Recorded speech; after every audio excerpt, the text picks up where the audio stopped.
Embrace the power of knowledge at Sanskriti University, ranked first in most promising university in engineering and management in India. Visit www.sanskriti. PM Modi ने इस दौरान मणिपुर हिंसा पर भी खुलकर बात की। पीएम ने कहा कि मणिपुर की आग में घी डालने वाले अपनी हरकतें बंद करें। इससे पहले राज्यसभा में विपक्ष के नेता मल्लिकार्जुन खड़गे ने मणिपुर पर पीएम मोदी की चुप्पी पर सवाल उठाए थे।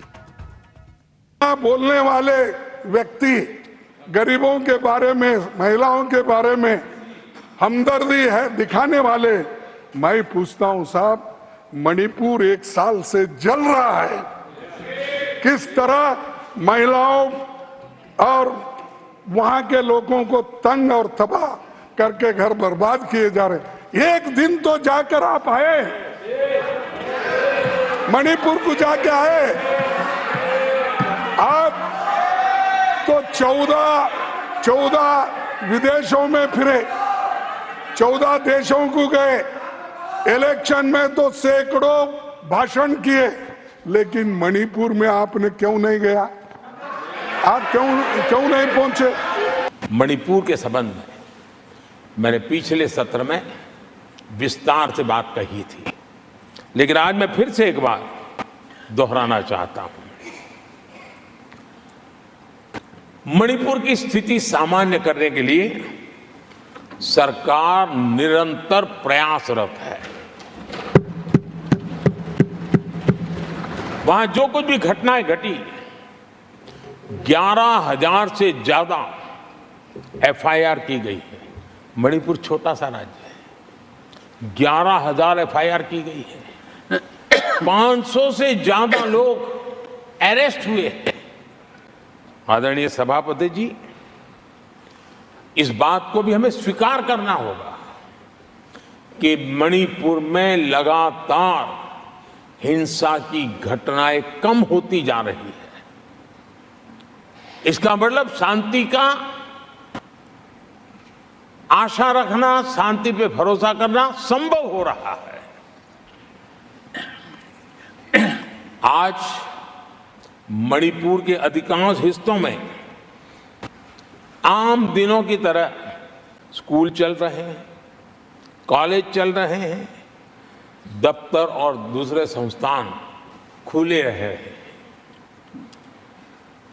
आदरणीय सभापति जी, मणिपुर में भी जैसे देश के अन्य भागों में परीक्षाएं हुई, वहां भी परीक्षाएं हुई हैं और बच्चों का अपनी विकास यात्रा जारी रखी है। आदरणीय सभापति, केंद्र और राज्य सरकार सभी से बातचीत करके शांति के लिए, सौहार्द रास्ता खोलने के लिए लगातार प्रयास कर रही है। छोटे छोटे इकाइयों को जोड़ करके इन ताने बाने को गूंथना एक बहुत बड़ा काम है और शांतिपूर्ण तरीके से हो रहा है। बीते समय में पहले की सरकारों में ऐसा नहीं हुआ है। गृह मंत्री स्वयं कई दिनों तक वहां रहे हैं, गृह राज्य मंत्री हफ्तों तक वहां रहे हैं और बार बार वहां जाकर के संबंधित लोगों को जोड़ने का प्रयास करते रहे हैं।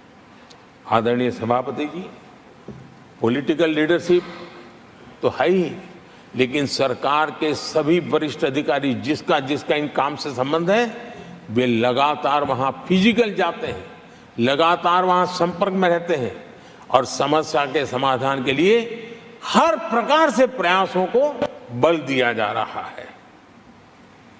आदरणीय सभापति जी, इस समय मणिपुर में बाढ़ का भी संकट चल रहा है और केंद्र सरकार राज्य सरकार के साथ मिलकर के पूरा सहयोग कर रही है।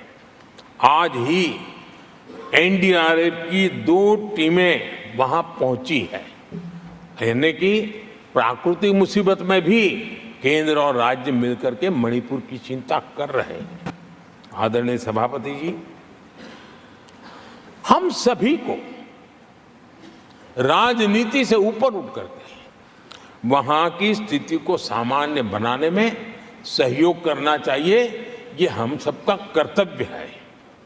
आदरणीय सभापति जी, जो भी तत्व मणिपुर की आग में घी डालने की कोशिश कर रहे हैं, मैं उनसे आगाह करता हूं कि ये हरकतें बंद करें। एक समय आएगा मणिपुर ही उनको रिजेक्ट करने वाला है, ऐसे लोगों को।